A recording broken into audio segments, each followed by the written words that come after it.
Hello, I am Jaime Elizondo, and this is Fat Cows, Fat Wallet. Today's topic is make better use of the grass that you already have.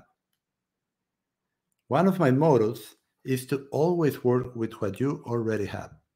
If we are always thinking to start when I have better grass, when I improve my cattle genetics, when my land is improved, and so on, when I have more rain, when I have a better year, less work, and the list goes on and on. If we are waiting for the perfect moment, it will for sure never come. So today, we're going to talk about using what you have. Make better use of the grass that you have right now at this moment. Now, you have been listening to me for a while, and you know that I always say that what determines profitability is the number of productive animals you can carry at a low cost per year.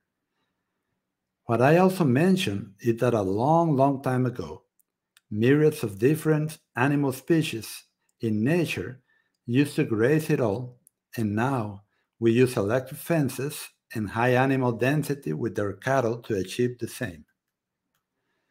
This is what the land needs to improve the fastest. It needs the higher animal impact and a complete graze most of the time.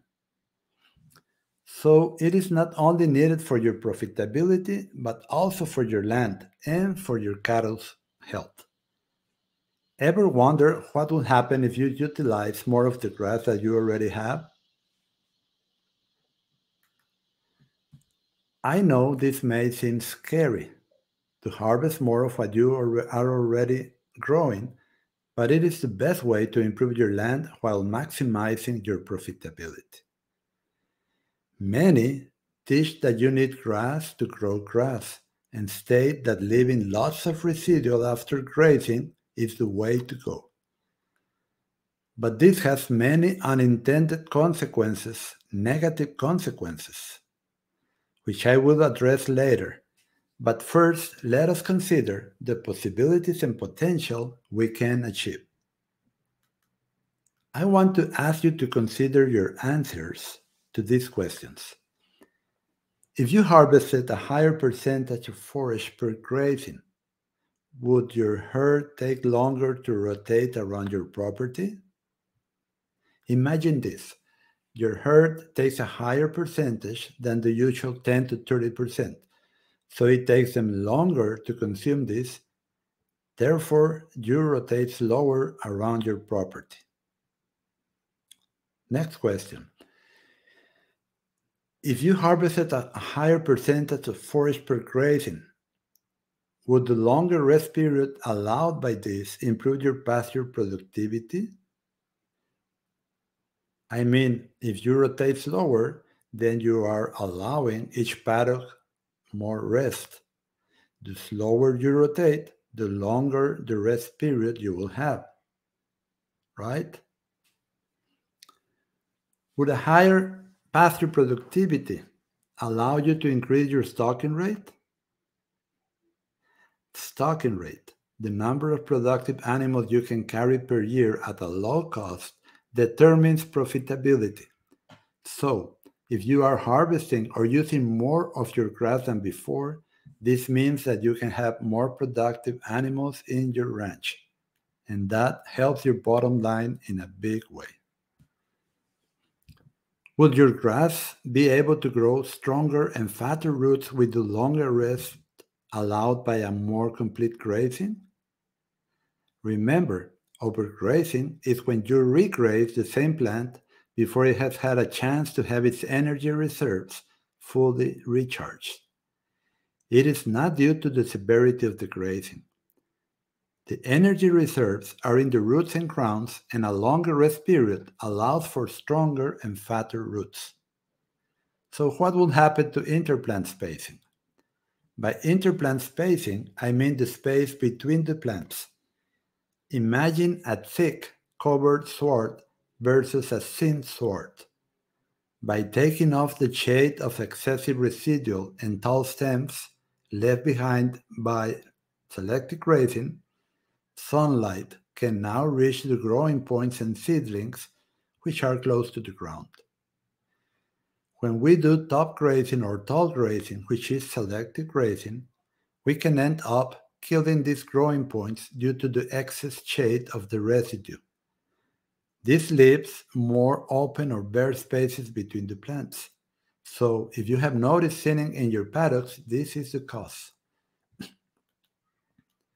Now, would your grass be more resilient to dry conditions with the stronger and fatter roots this longer rest period gives?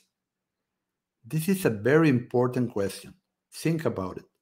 I will say it again. Would your grass be more resilient to dry conditions with stronger and fatter roots that this longer rest period gives? You would be increasing your organic matter, increasing humus, which retains water, and the energy in your grass roots will be very high. This is so important during a drought, to have strong and fat roots that your grass can depend on to continue to grow and produce leaves. Would you be able to stockpile standing hay in area and substantially lower your hay and supplement costs? If you're having a high utilization of your forage, making better use of the grass that you already have, you can leave an area of your property to be stockpiled or to be left as standing hay. No more poor quality standing hay. No more using residue as your standing hay. I mean, would you buy that kind of hay from someone else?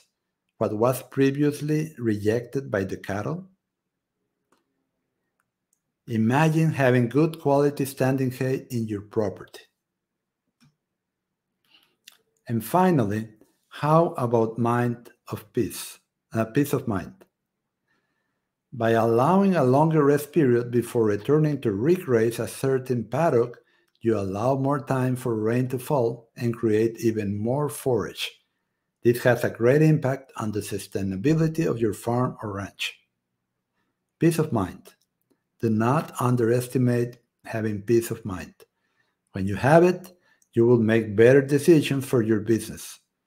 You will have a happier wife, and like they say, happy wife, happy life. This even improves your own health. Harvest efficiency needs to be maximized to achieve the best results, but we can implement this in stages and learn as we advance. In the past, I would get many students looking for a recipe, looking for a cookie cutter method that they could use in their farm or ranch and have results.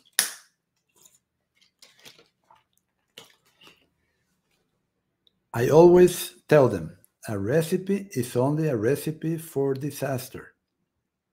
And I know by the look in their faces that many did not want to hear that. So what do you need to learn?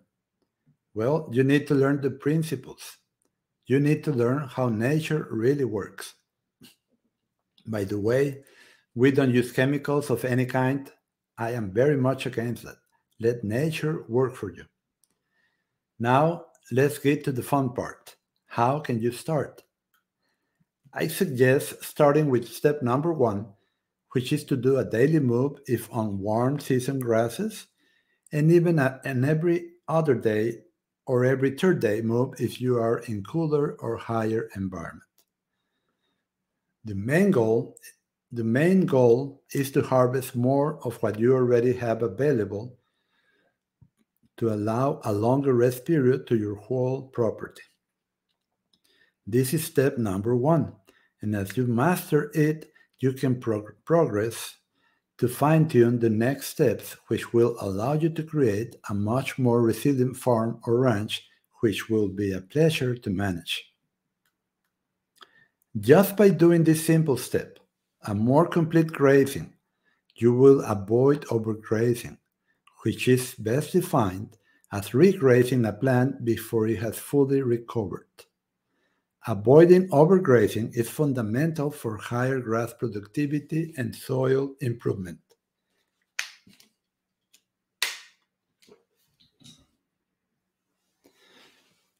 We need to change our way of thinking.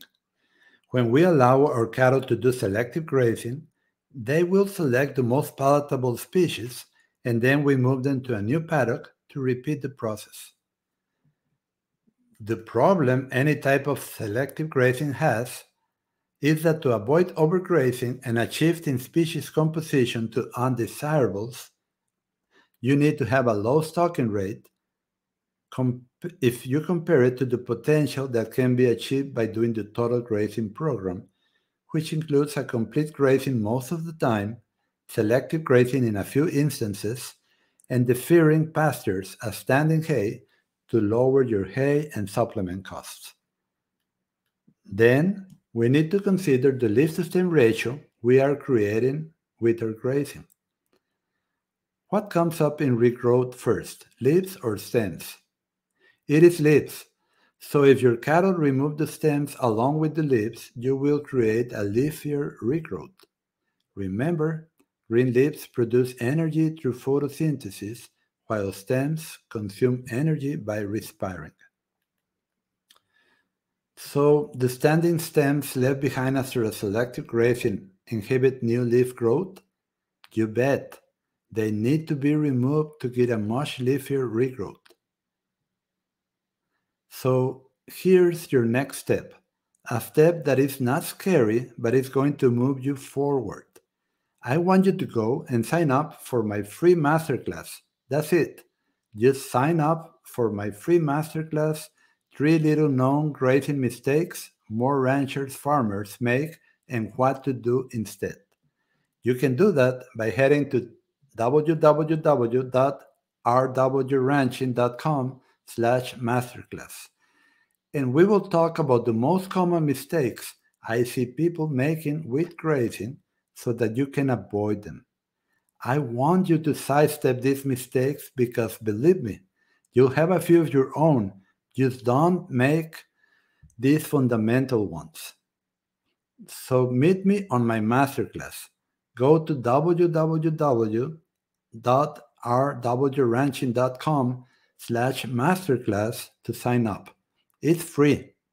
It's going to be the best decision and next step you can make right now. I cannot wait to see you there. Well, thank you so much for joining me, and I'll see you next week.